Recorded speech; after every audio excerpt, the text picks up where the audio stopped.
વાસના road junction પર બની રહેલ બ્રિજની કામગીરીનો સ્થાનિકોએ વિરોધ નોંધાવ્યો હતો। સ્થાનિકોએ ધારાસભ્ય સાથે વીએમસીમાં રજૂઆત કરી હતી। શહેરના વારસિયા રોડ જંકશન પર બની રહેલા બ્રિજનો આસપાસની સોસાયટી તેમજ કોમર્શિયલ કોમ્પ્લેક્સના વેપારીઓએ વિરોધ દર્શાવ્યો છે। બુધવારે સ્થાનિક લોકો ધારાસભ્ય ચૈતન્ય દેસાઈ સાથે પાલિકામાં પહોંચી તાત્કાલિક ધોરણે બ્રિજની કામગીરી બંધ કરવા માંગ કરી હતી। સ્થાનિકોએ જણાવ્યું હતું કે બ્રિજથી 18 કોમર્શિયલ કોમ્પ્લેક્સના વેપારીઓને લાખોનું નુકસાન થશે તેવી ભીતિ વ્યક્ત કરી હતી। સ્થાનિકો તથા ધારાસભ્ય વેપારીઓ વીએમસીના પ્રિન્સિપલ કમિશનરને મળવા આવ્યા હતા। તેઓએ આવેદનપત્ર આપતા રજૂઆત કરી હતી કે રાણેશ્વર સર્કલ પહેલા અને પછીના રસ્તા પરના દબાણો દૂર કરાય તથા સર્કલને નાનું કરાય તો ટ્રાફિક જામની સંભાવના નહીં રહે। હાલમાં વરસાદી કાંસને હટાવાઈ રહ્યો છે, જેથી આગામી વર્ષમાં રહીશોને હાલાકી ભોગવવી પડી શકે છે। સાથે જ નર્મદા કેનાલ સનફાર્મા રોડ અને ભાયલીને જોડતો બ્રિજ બનાવવાના હિલચાલનો પણ વિરોધ કરાયો હતો। જરૂરિયાત વગર બ્રિજની કામગીરી પ્રજાહિતમાં છે કે કોઈ અન્યના હિતમાં, તેવા પણ પ્રજાના મનમાં પ્રશ્નો થઈ રહ્યા છે। સ્થાનિકોની રજૂઆતને લઈ હકારાત્મક કાર્યવાહી કરશે તેમ અધિકારીનું કહેવું હતું। આવનાર દિવસોમાં સ્થળ મુલાકાત બાદ જરૂરી અભ્યાસ બાદ જે તે કાર્યવાહી કરાશે તેવું અધિકારીએ જણાવાયું। સ્થાનિકોએ કહ્યું હતું। જી, આ વિષય આમ તો મારા ખ્યાલથી અઠવાડિયા 10 દિવસ જૂનો છે।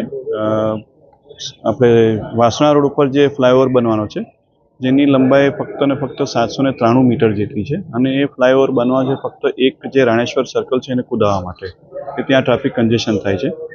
તો સોસાયટીના બધા રહીશો ભેગા થયા હતા, ઘણી બધી સોસાયટીમાં ચર્ચા થઈ હતી અને કોમર્શિયલ કોમ્પ્લેક્સવાળા પણ છે જેમનું બિઝનેસ ને બધું પણ એમાં ખરાબ થાય એવું છે। તો બધાએ ભેગા થઈને નક્કી કર્યું હતું કે આ યોગ્ય નથી, કારણ કે એ બ્રિજ બનાવવા માટે જે પહોળાઈ જોઈએ પહોળાઈ ખૂબ નાની છે અને નીચેનો જે રોડ છે પાછો વધુ સાંકડો થઈ જાય, તો ઉપરનો ટ્રાફિક પણ નહીં સરખી રીતે જઈ શકે અને નીચે પણ એટલો જ પ્રોબ્લેમ થશે। આ બધા વિષયો લઈને અમે લોકોએ નક્કી કર્યું હતું કે અમારા જે લોકલ એમએલએ છે ચૈતન્યભાઈ દેસાઈને એક વખત મળવું જોઈએ, એમને રજૂઆત તો કરવી જ જોઈએ। એમની પહેલાં આપણા શહેર પ્રમુખ છે બીજેપીના વિજયભાઈ શાહ, એમને પણ મળ્યા હતા। એમણે પણ કીધું કે તમારી વાત યોગ્ય છે, આ ફ્લાયઓવર છે એની ડિઝાઇન પણ ખોટી છે અને ત્યાં એ થઈ શકે એવું નથી, પણ તમારે યોગ્ય વ્યક્તિને મળવું જ પડે ને એટલા માટે અમે ચૈતન્યભાઈને પણ મળ્યા હતા અને અમે સ્ટેન્ડિંગ કમિટીના ચેરમેનને પણ મળવાના છે।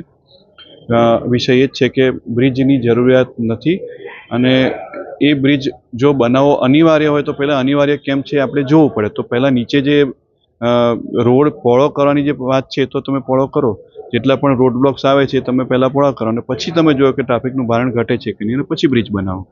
ચૈતન્યભાઈને અમે એ જ વાત કરી કે સર્કલ જે છે સર્કલને લીધે બધો પ્રોબ્લેમ થયો, સર્કલનું રીડિઝાઇનિંગ કરો। એમણે તરત જ અમારી વાત સામેથી પોઝિટિવ પ્રતિસાદ આપ્યો હતો અને ત્યાંથી જ અમે એમના ઓફિસથી જ અહીંયા મ્યુનિસિપલ કમિશનરને મળવા આવ્યા।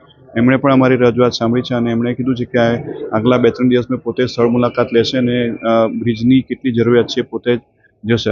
હકીકત એવું છે કે આ બ્રિજનું જે સર્વે થયો હતો આજથી 5-6 વર્ષ પહેલાં થયો હતો। 5-6 વર્ષમાં ને આજમાં ઘણો બધો ફરક પડી ગયો છે ટ્રાફિકમાં, બીજા બધા રોડ પહોળા થઈ ગયા છે, ટ્રાફિકનું ભારણ એ રીતના ઓછું થઈ ગયું છે। તો ફરીથી એક વાત એ વસ્તુ જોવી જોઈએ કે એની જરૂરિયાત કેટલી છે ને એ જ બધા રહીશોની માંગણી છે। એક મૂળ મુદ્દો મુખ્ય રીતે છે આપણે મનીષા રોડથી જે વાસના રોડ અંદર જાય અને રાણેશ્વર મહાદેવ મંદિર પાસે જે નવો બ્રિજ લેવાની જે વાત છે એના વિશે સ્થાનિક રહીશોની જરા માંગ એવી હતી કે એના બ્રિજ સિવાય તમે બીજી કોઈ વૈકલ્પિક સુવિધા કે વૈકલ્પિક એક દિશા તરફ તમે વિચાર કરો, તો એ માટે કરીને આજે આવ્યા હતા। મ્યુનિસિપલ કમિશનર સામે પોઝિટિવલી બધાએ મળીને રજૂઆત મૂકી છે। પોઝિટિવલી કમિશનરે બી સ્વીકાર્યું છે કે હા એમની વાત સાચી છે। એટલે જોઈએ હવે આવતા થોડાક 1-2 મહિનામાં કઈ રીતનું આપણે રિઝલ્ટ મળે છે। જે સ્થાનિક લોકો કહે છે આપણે એ રીતે જ થોડું મૂકીને જોઈએ કે આપણે આ ટ્રાફિકનું ભારણ કઈ રીતે ઓછું થઈ શકે, તો એ તરફ થોડું વિચારીને કરીએ તો બેઉ તરફ આપણે વિન-વિનનું સિચ્યુએશન આવીને ઊભું રહે, એક એ પ્રમાણનું સિચ્યુએશનમાં હમણાં એની માંગ કરવા માટે આવ્યા હતા। બીજો વિષય એવો છે કે નર્મદા કેનાલ જે છે, જે સનફાર્મા રોડ અને ભાયલીને જોડતો ત્યાં પણ એક બ્રિજ થવાનો છે કેનાલની ઉપર। એના માટે મારું અને શૈલેષભાઈ સોટાજીનું કહેવું એવું છે કે એ કેનાલ તમારી ચાંસદ ગામે પૂરી થઈ જાય છે। હવે ચાંસદમાં પણ આપણે જોવા જાઓ તો વુડાના ઘણા બધા રસ્તાઓનું ઘણું મોટું નેટવર્ક હમણાં ઊભું કરવામાં આવ્યું છે। એટલે સ્પષ્ટ છે અને જાહેર સામે આપણને દેખીતી રીતે છે કે આવતા સમયમાં ત્યાં પણ ઘરો બંધાશે, ફ્લેટ બંધાશે તો ત્યાં ખેતીલાયક પિયત જમીન રહેશે નહીં. એટલે નર્મદા એ કેનાલની અંદર પાણી છોડશે નહીં છોડે મોટો પ્રશ્ન છે. એટલે કાલે ઉઠીને જ્યારે ત્યાં આગળ પાણી બંધ જ થવાનું હોય કેનાલમાં, તો હમણાં એના ઉપર બ્રિજ કેમ? આપણે સાયફનથી પણ કરી શકીએ કે પાણી ભૂગર્ભ રીતે બી પાછું કેનાલમાં આવી શકે અને હમણાં જે તાત્પૂરતું જે લોકોનું જરૂરિયાત છે પાણીની પૂર્તિ થાય. પરંતુ કમિંગ ફ્યુચરમાં ખોટો બ્રિજનો ખર્ચો કરી અને ત્યાં બ્રિજ બનાવો અને સાયફન ન કરવું એ ઠીક નથી. સાયફન કરો તો ફાયદા ઘણા છે. આ તમારે ડ્રેનેજની લાઈન ગ્રેવિટીથી લાવવાની થાય, પાણીની લાઈન નાખવાની થાય, તમારે ગેસની લાઈન નાખવાની થાય. આ બધી બ્રિજ ઉપરથી લઈ જવી અઘરી પડે. તમે જમીન માર્ગે લઈ જાઓ એ સહેલી પણ પડે. એટલે બેઉ માટે હમણાં કરવા માટે આવ્યા હતા રજૂઆત.